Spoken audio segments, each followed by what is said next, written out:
O que você faria se fosse convidado para conhecer as florestas tropicais brasileiras? A bordo de uma simples canoa, em um rio desconhecido, cheio de corredeiras, e passando pelas terras de povos indígenas que se defendiam dos invasores com flechas envenenadas. Sem falar na malária, é claro.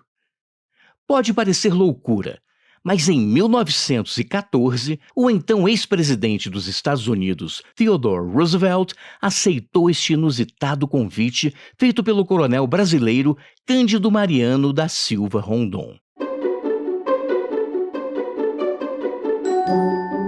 Naquela época, Rondon já era o mais famoso explorador brasileiro.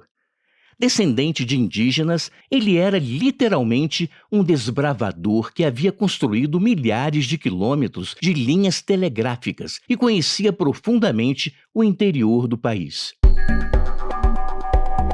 Mas a sua grande habilidade era estabelecer uma convivência pacífica com os indígenas, lutando pela demarcação de suas terras e os protegendo dos ataques de fazendeiros e seringueiros. Político mundialmente consagrado, Roosevelt tinha um pé na ciência e outro na aventura. Já havia viajado pela África e agora queria conhecer a fauna e a flora brasileira, numa jornada que iria colher espécimes para os museus de Nova York e do Rio de Janeiro.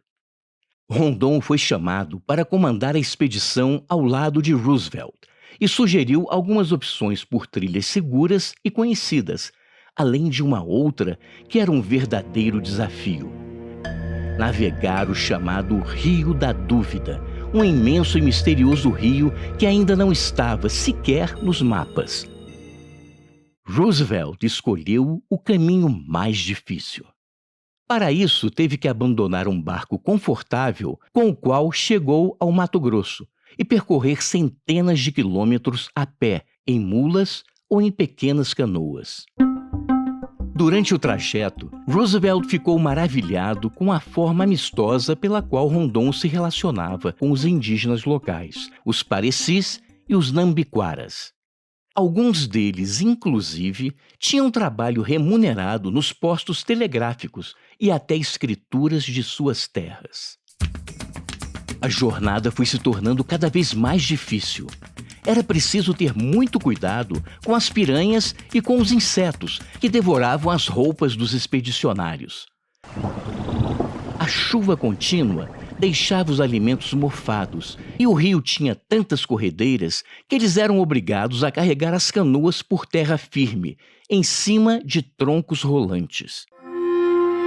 O cachorro de Rondon foi morto por uma flecha envenenada dos cinta-larga, que cercavam à distância os invasores, mas Rondon enterrou o cão e deixou presentes em sua cova, o que foi interpretado como uma prova de amizade pelos indígenas. Para piorar, a comida estava acabando. Um barqueiro se afogou e um outro assassinou um companheiro e fugiu. Roosevelt estava com uma infecção na perna e delirava por causa da malária. Chegou a pedir que o deixassem para trás. Mas depois de cruzarem um imenso desfiladeiro, conseguem chegar a uma cabana de seringueiros onde o ex-presidente foi operado pelo médico da expedição. O Rio da Dúvida havia sido finalmente mapeado.